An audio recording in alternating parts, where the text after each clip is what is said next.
இந்த கொஸ்டினில் பாருங்கள், ரொம்ப முக்கியமான கொஸ்டின். கண்டிப்பாக எக்ஸ்பெக்டட் கொஸ்டினில் தான் இருக்குது. மறக்காமல் பார்த்துட்டு போயிருங்க. சதுரத்தின் பரப்பளவும் வட்டத்தின் பரப்பளவும் சமம்னு சொல்லிட்டாங்க. நம்ம எடுத்துக்கலாம். சதுரத்தோட பரப்பளவுங்கிறது என்ன? ஏ ஸ்கொயர்டு. வட்டத்தோட பரப்பளவுங்க என்ன? Pi R squared. வட்டத்தின் ஆரம் 14 சென்டிமீட்டர் எனில் சதுரத்தின் பக்கம் தோராய அளவு என்னன்னு கேட்டிருக்காங்க. அப்போது ஏ ஸ்கொயர்டை நம்ம அப்படியே வச்சுக்கலாம். ஏவோட வேல்யூ தான் கேட்டிருக்காங்க. பையோட வேல்யூ என்ன? 22/7. ஆரம்ங்கிறதா நமக்கு ரேடியஸ் எவ்வளோ கொடுத்துருக்காங்க? 14 சென்டிமீட்டர் கொடுத்துருக்காங்க. 14 × 14 நாளும் 14ஓட ஸ்கொயர் வேல்யூனாலும் சேம்.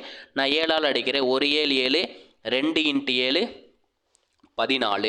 22ஐயும் 2ஐயும் மல்டிப்ளை பண்ணும்போது நமக்கு என்ன கிடைக்கும்? 44ன்னு கிடைக்குங்க. 44 நம்ம 14ஆல் மல்டிப்ளை பண்ணால் மொத்த மல்டிப்ளிகேஷன் வேல்யூ தெரிஞ்சிடும். 4 × 4 16, 6, பேலன்ஸ் 1. ஒரு நாள் 4, 4 + 1 5. அதே தான் திருப்பி எழுத போகிறோம். ஒரு டிஜிட்டை மட்டும் விட்டுருங்க. அப்படியே ஆட் பண்ணிடுங்க. 6 + 5 11க்கு 1, பேலன்ஸ் 1, 616ன்னு கிடைக்குதுங்க. அப்போ ஏ ஸ்கொயர்டோட வேல்யூ பார்த்தீங்கன்னா 616.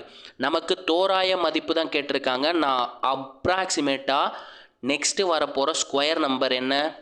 616க்கு அப்புறம் நெக்ஸ்ட் வரப்போகிற ஸ்கொயர் நம்பர் பார்த்தீங்கன்னா 625ங்க.